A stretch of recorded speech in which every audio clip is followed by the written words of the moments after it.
Hello दोस्तों, आज का टॉपिक होगा हमारा हिस्ट्री ऑफ ट्रिग्नोमेट्री, जो कि हमारा क्लास 10th के लिए सबसे ही महत्वपूर्ण हमारा टॉपिक होगा। क्योंकि हम जानते हैं कि अगर हमको मैथ में अगर नंबर प्राप्त करना होगा तो सबसे ज्यादा नंबर हमारा उठता किससे है? ट्रिग्नोमेट्री से। यानी कि अगर ट्रिग्नोमेट्री से लगभग हमारा कितने नंबर का उठता है? 12 नंबर का। इसमें से जो भी हमारा क्वेश्चन पुट होगा अप्रोक्सीमेट में कितना होगा? लगभग हमारा 12 नंबर का होगा। तो इसको हम अचीव करने के लिए अगर हम हिस्ट्री ऑफ ट्रिग्नोमेट्री यानी अगर त्रिकोणमिति से अगर हम अच्छे से अगर इसको पढ़ लेंगे तो हमारा ये 12 नंबर क्या हो जाएगा? कंफर्म हो जाएगा।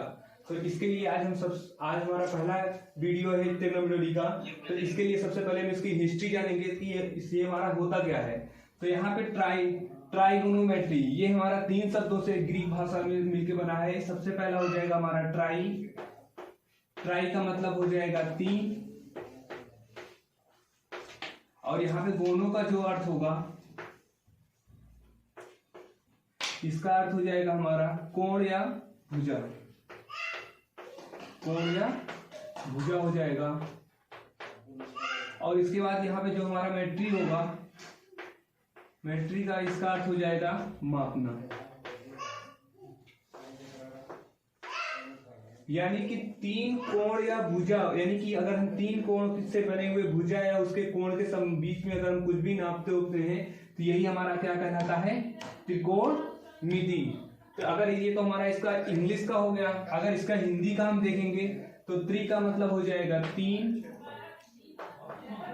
वही चीज यहाँ पे भी निकलेगा। कोण का मतलब ये कोण ही रहेगा हमारा, और यहाँ पे मिति का मतलब हो जाएगा मापना।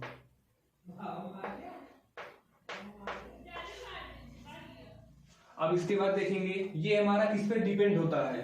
तो डिपेंड अपॉन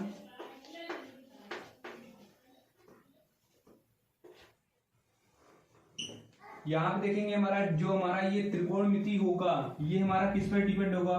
तो डिपेंड अपॉन हो जाएगा ये हमारा समकोण त्रिभुज।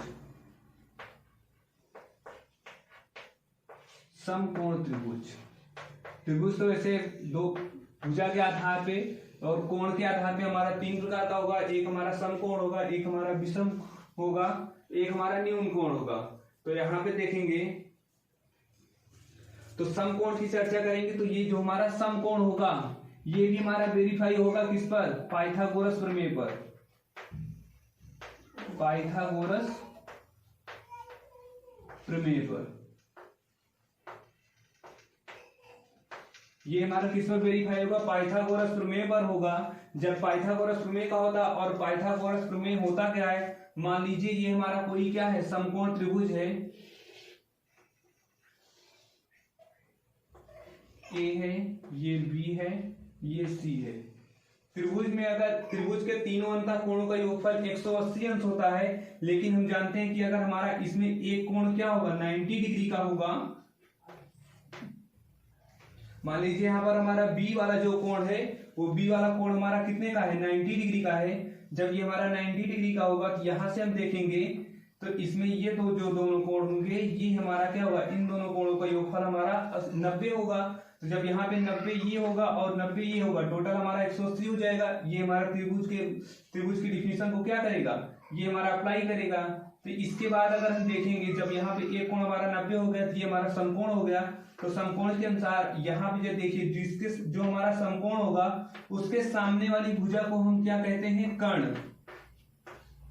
और अगर यहाँ पे अगर हमारा कोण थीटा बनेगा तो जब ये हमारा थीटा बनेगा तो इसके जो सामने होगा ये हमारा क्या होगा? लंब होगा। और जिस पर बनेगा तो इसका ये हमारा क्या हो जाएगा? आधार हो जाएगा।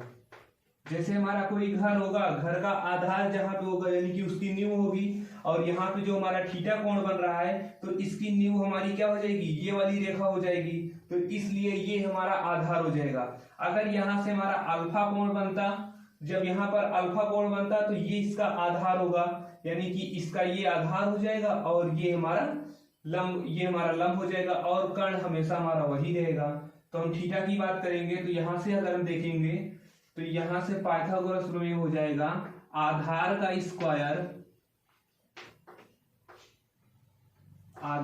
स्क्वायर प्लस लंब का स्क्वायर इज इक्वल कर्ण का स्क्वायर। यही हमारा क्या होता है, पाइथागोरस प्रमेय होता है। इसके बाद हम देखेंगे क्या, इसके बाद इसका हम उपयोग देख लेंगे, कहां पे ये हमारा उपयोग होता है। तो उपयोग में हमारा सबसे पहले हेडिंग क्या हो जाएगी, त्रिभुज के कोणों और भुजाओं के बीच में संबंध। त्रिभुज के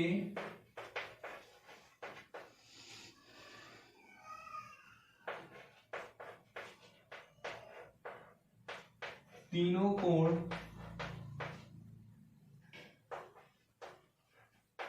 या तीनों को छोड़ देंगे, लिख लेंगे त्रिभुज के कोण तथा भुजा के बीच संबंध। संबंध का मतलब क्या हो जाएगा, जैसे अगर हमको कोण को निकालना होगा तो हमको भुजा का मान पता होना चाहिए, अगर हमको भुजा का मान निकालना है तो हमको कोण का मान पता होना चाहिए। नंबर 2 पॉइंट हो जाएगा इसका जो सबसे ज्यादा उपयोग किया गया था वो हमारा बेबीलोन और मिस्र की सभ्यता में देखा गया था।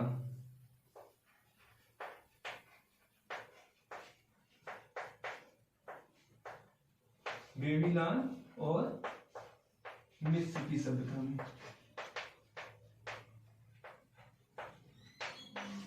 यानी कि मिस्र की सभ्यता में हम जानते हैं कि हमको पिरामिड वहां पर मिलता था। जो हमारा पिरामिड होता है वो हमारा क्या होता है, एक हमारा 3D टाइप का होता है। उसमें यहाँ पे जो इसकी जो भुजा होगी, मान लीजिए हमारा फेस का है, आगे का होगा, तो इसी प्रकार से इसके साइड में भी होगा और इसके साइड में भी होगा और इसके पीछे भी होगा।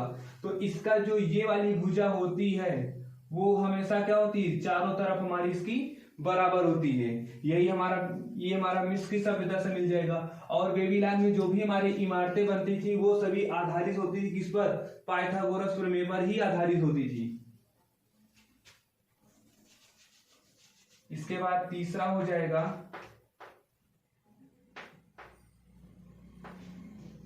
या 2 ही लिखिए अभी, नहीं वीडियो ज्यादा लंबा हो जाएगा।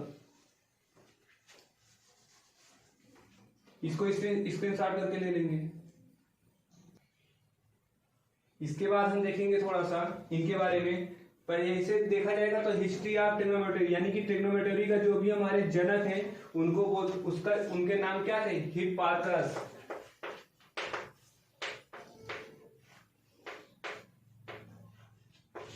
इन्हीं को क्या बोला जाता है, यानी कि ट्रिग्नोमेट्री फादर, यानी कि ट्रिग्नोमेट्री का जो हमारे जनक होते हैं उनका नाम क्या है, हिप्पार्कस होता है। वैसे हिप्पार्कस मेन तो नहीं है, लेकिन इन्होंने क्या किया था, इन्होंने इनके त्रिकोणमिति की अनेक क्या क्वेश्चनों को सॉल्व किए थे और नए नए हमको फार्मूला दिए थे, इसीलिए इनको बोला जाता है। और वैसे जो हमारे आर्यभट्ट थे, आर्यभट्ट के सूर्य सिद्धांत में सर्वप्रथम क्या किया गया, आर्यभट्ट के सूर्य सिद्धांत में ज्या तथा कोज्या का प्रयोग है।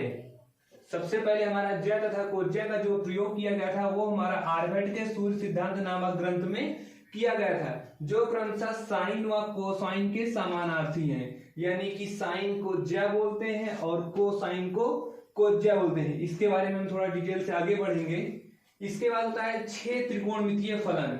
चाहे जितने भी पढ़ेंगे उसमें केवल हमारा 6 त्रिकोणमितीय फलन ही होता है, इसके आगे हमारा कोई भी फंक्शन नहीं होता है। तो यहाँ पे देखेंगे उन 6 त्रिकोणमितीय का फलन जो होगा, वैसे हमारी जो त्रिकोणमिति है वो हमारी बहुत पुरानी है, लेकिन इसका जो मेन विकास यहाँ पे हुआ था वो हमारा 9वीं सदी से हुआ था। वो भी हमारा किसमें हुआ था, इस्लामी गणित में इसका प्रयोग ज्यादा हुआ था। और इसके बाद बोला जाएगा जो हमारा त्रिकोणमिति होता है, जो हमारा त्रिकोणमिति है उसमें सबसे ज्यादा हमारा यूज सबसे ज्यादा जो इसमें महारथी थे वे हमारे कौन से थे, वो हमारे इस्लाम वाले थे। यानी कि जो हमारे मुस्लिम थे वो हमको सबसे ज्यादा त्रिकोणमिति में उन्होंने अपना योगदान दिया जाता है। इसी प्रकार से एक हमारे हैं अल-ख्वारिज़मी ने जो वहां पे किया था, उन्होंने अल-ख्वारिज़मी जो हमारे गणितज्ञ थे उन्होंने साइन और कोसाइन और टेंजेंट इनकी क्या बनाए थे, सारणी बनाए थे।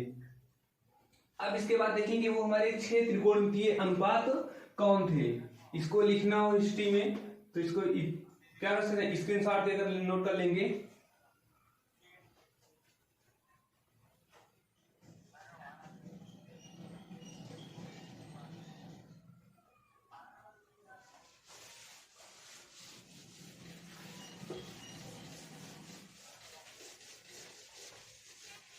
अब जो हमारे में 6 त्रिकोणमितीय अनुपात थे, जल्दी आ रहे यार। जो हमारे 6 त्रिकोणमितीय अनुपात थे वे हमारे साइन, जिसको हम हिंदी में क्या बोलते हैं, ज्या। दूसरा हमारा कॉस, जिसको हम हिंदी में बोलते हैं कोज्या।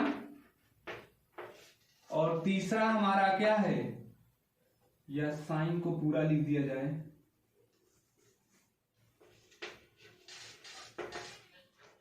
कोसाइन। इसके बाद हो जाएगा टेंजेंट। तो टेंजेंट की जो हिंदी होती है उसको हम बोलते हैं अस्पर्शज्या। इसके बाद साइन, साइन का हो जाए साइन। इसके बाद हो जाएगा कॉट, कॉट को हम कोटेंजेंट बोलते हैं। कोटेंजेंट का शॉर्ट फॉर्म होगा कॉट होगा। कॉट को हम बोल सकते हैं क्या, जो हमारा व्यू अस्पर्शज्या, क्या बोलेंगे, व्यू अस्पर्शज्या। तो यहां पे जो व्यू है, व्यू का मतलब हो जाएगा विलोमार्थी, यानी कि व्युत्क्रम। व्युत्क्रम इसी प्रकार से तो लिखा जाता है, व्युत्क्रम। तो व्युत्क्रम का यह केवल व्यू लिया गया है। ये व्यू हमारा क्या यहाँ पे दर्शाएगा कि ये इसका क्या है, अस्पर्शज्या का व्युत्क्रम है। इसी प्रकार से कोसाइन का, यानी कि कॉस का जो व्युत्क्रम होगा वो हमारा सेक होगा। तो सेक को हम क्या बोल सकते हैं, व्युकोज्या। इसके बाद यहाँ पे साइन, साइन का जो व्युत्क्रम होता है वो हमारा कॉसेक होता है। कॉसेक को हम बोल सकते हैं व्युज्या। ये हमारे 6 रिलेशन 6 होते हैं। अब इन्हीं के बारे में हम पढ़ेंगे।